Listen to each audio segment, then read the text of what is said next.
Hello, everyone. I am Lynn, Dream Girl Writer, and I'm coming to you today with my August newsletter video. It's a little bit before August, but I'm kind of doing it ahead of time because August is my birth month, and I wanted to really have the time to relax into the month.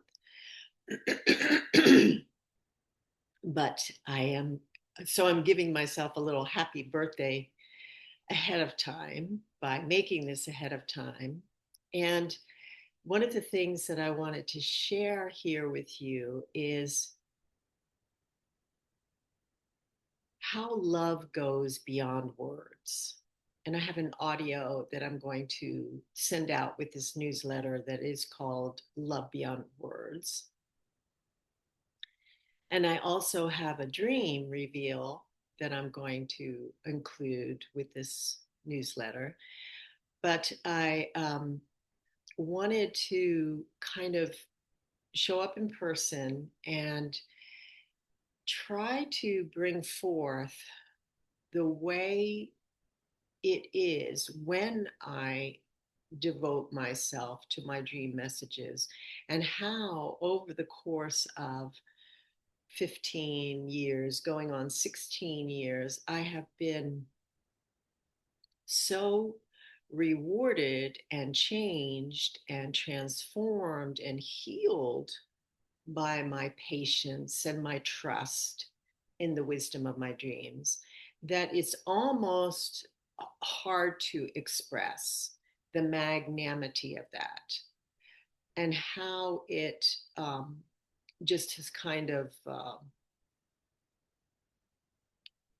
made me into a person or transformed me into a being that I never really knew before. And while that may sound unattainable to you or even maybe a little scary, that's why I continue to share these newsletter audios and videos and also my dream messages, and why I also um, continue to kind of put myself out there as a dreamer and a writer and a visionary so that if there's any chance whatsoever that you relate to any of this, and that I can inspire you to start your own journey. And it doesn't necessarily have to be through the messages of your dreams, although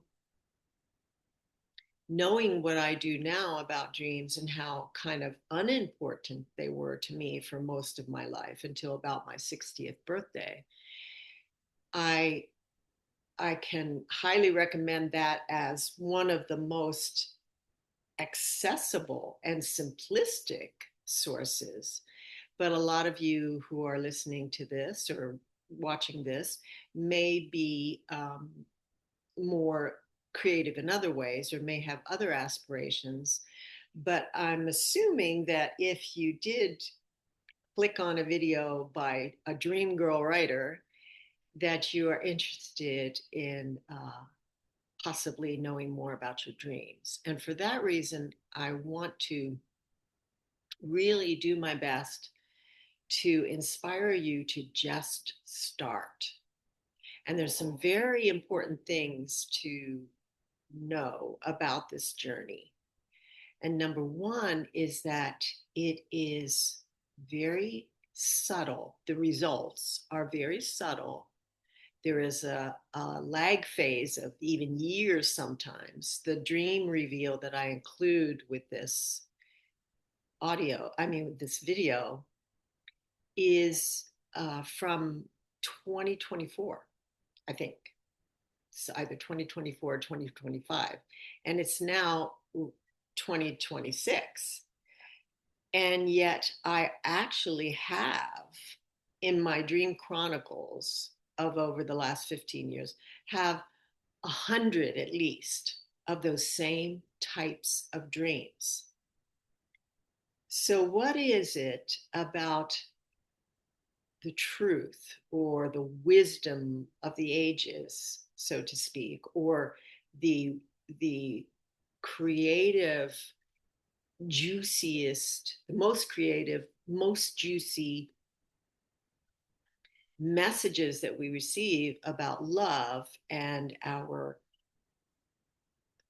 how we are beings of love. What is it that takes so long for that to get through to us when we have all these examples and have had for since the beginning of civilized time, so to speak, or when we became literary and started writing things down and having languages to speak, we have been surrounding us. The greatest artists, poets, writers, dancers have all used true love as the major theme, or look, going from darkness to love, or the themes of darkness versus love are all completely immersed in all our creative arts.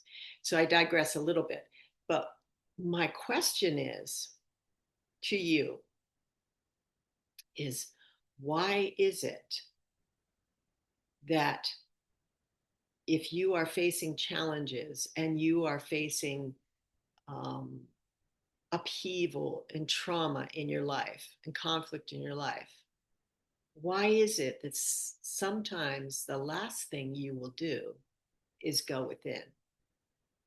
And I say this from experience because I know myself that I have looked out there, looked to another person, looked to something that I did in the past that was successful, to try and repeat that again to make myself successful at this moment in time.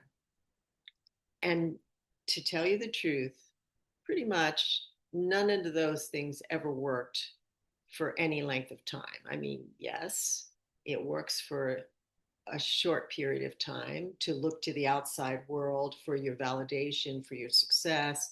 And as we grow up and mature, that's one of the steps to be able to see how you fit into the world, to compare yourself to other people as you're growing up, and to get to know how other people do things so that you can maybe take the good pieces of how they do things that match with you and use them for your own benefit.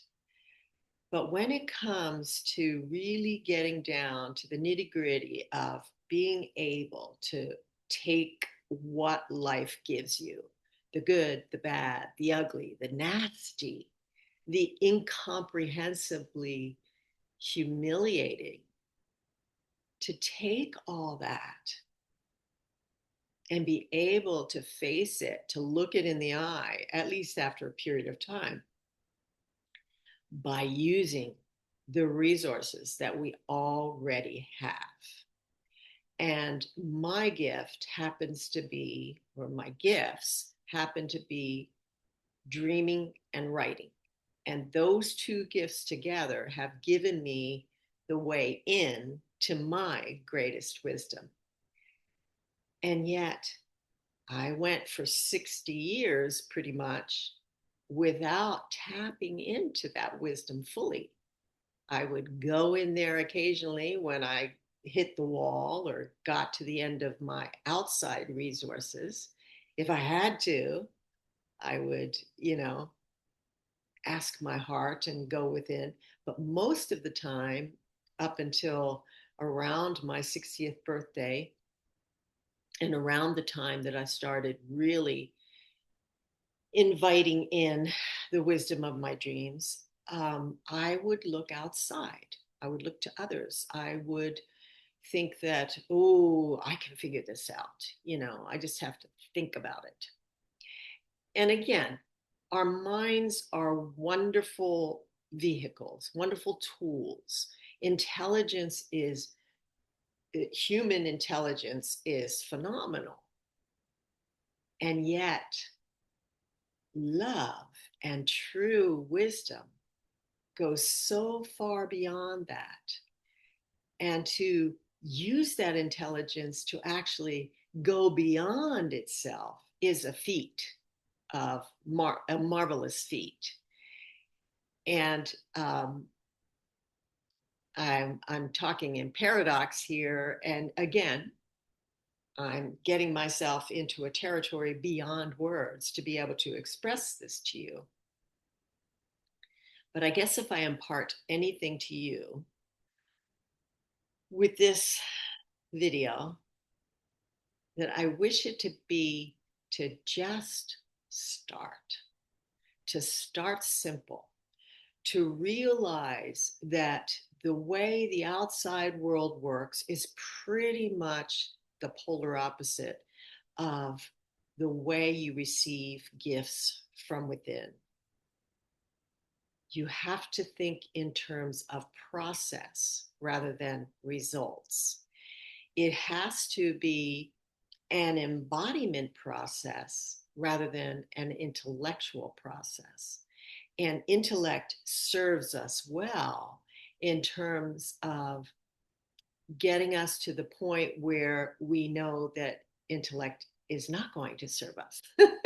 So, in other words, if we surrender to the fact that I am clueless as to how to figure out this problem, as to how to reach that person and, be together with them again, I really am completely at the end of my figuring this out. There is where the magic comes in. When we surrender to the not knowing, when we give up our plans about how life has to be, and we realize that life as a mystery is the perfect way to unravel that mystery, to regard life as a mystery is a perfect way to be a wise liver. To be a liver of life means to surrender to the natural flows of nature, to pause, to listen, to make the connections between what you're feeling in your body, how the surging of your heart is causing you to stop in your tracks, so to speak, to go ahead and follow that urge and to feel it in your body and to hear it, to listen to it, to talk to it, to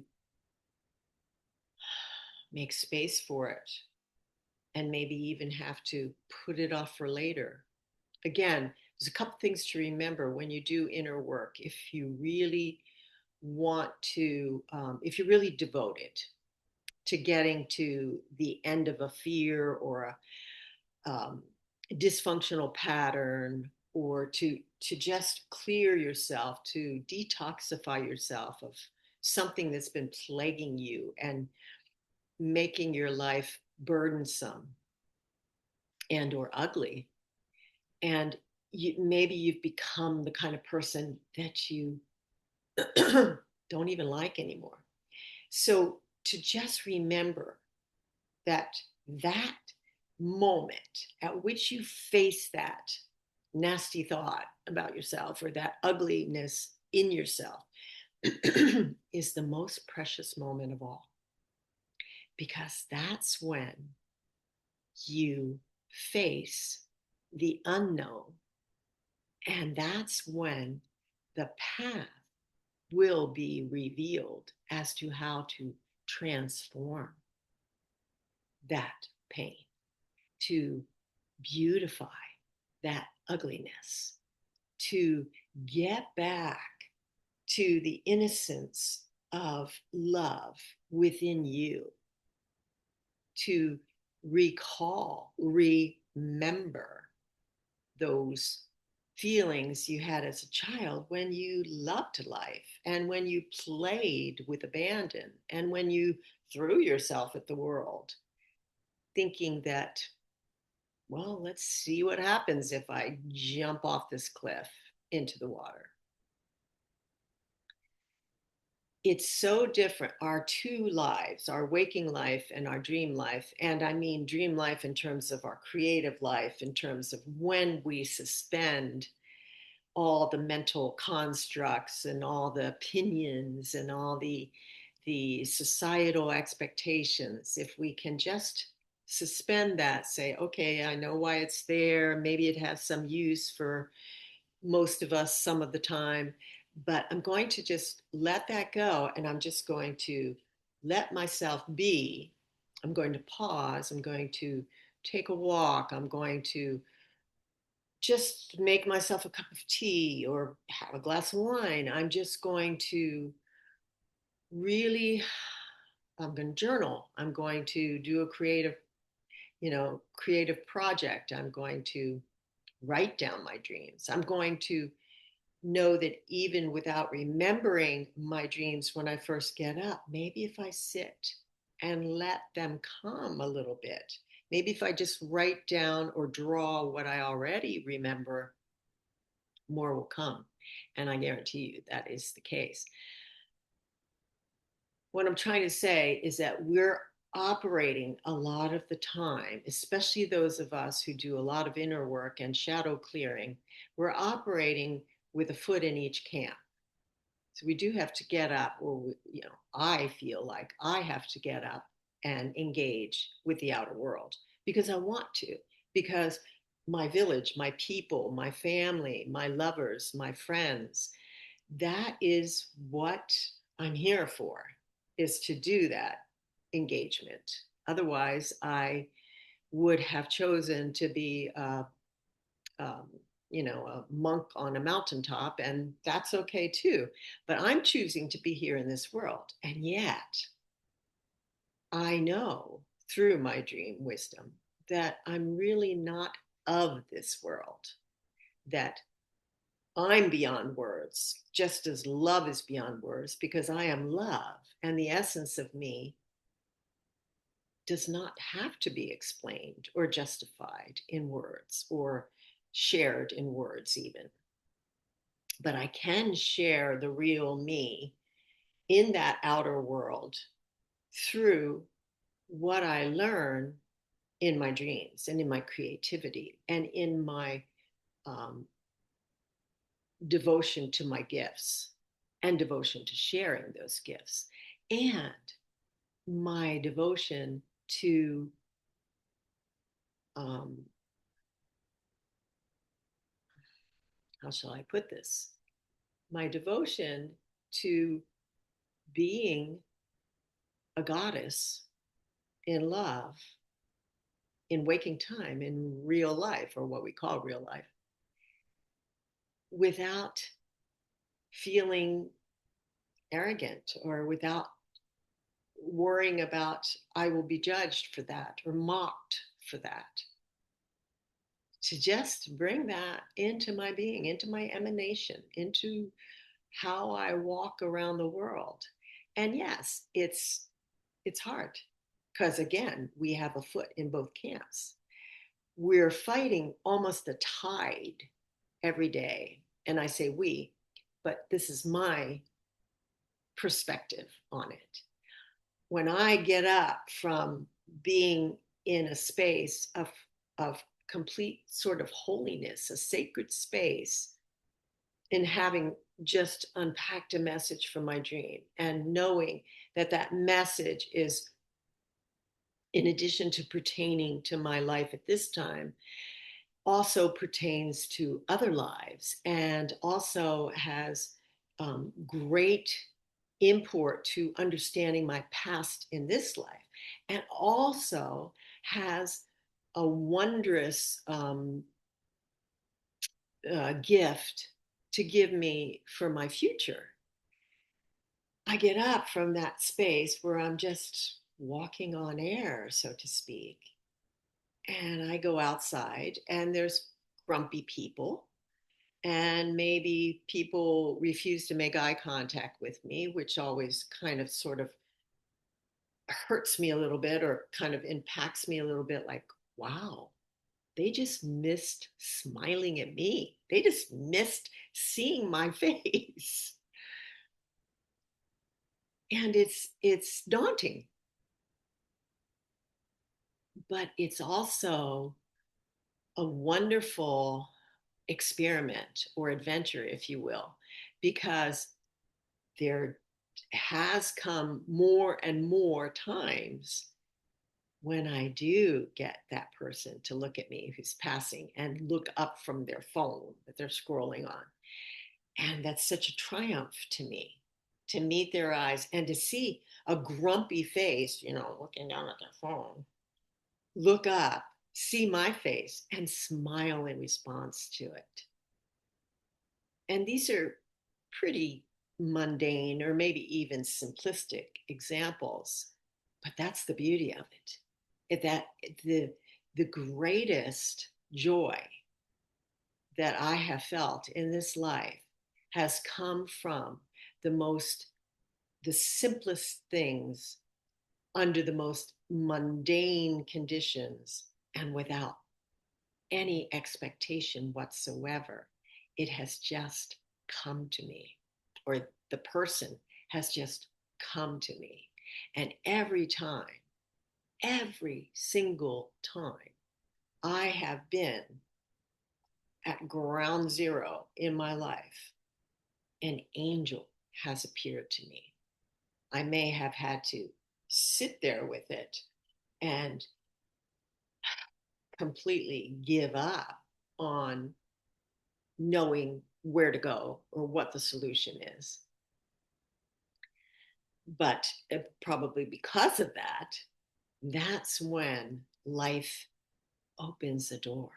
And that's when the kindness of a stranger has come to me, or a friend or family member has contacted me and offered me something, or I have picked myself up and gone outside and, met a person who is going to be with me for the rest of my life.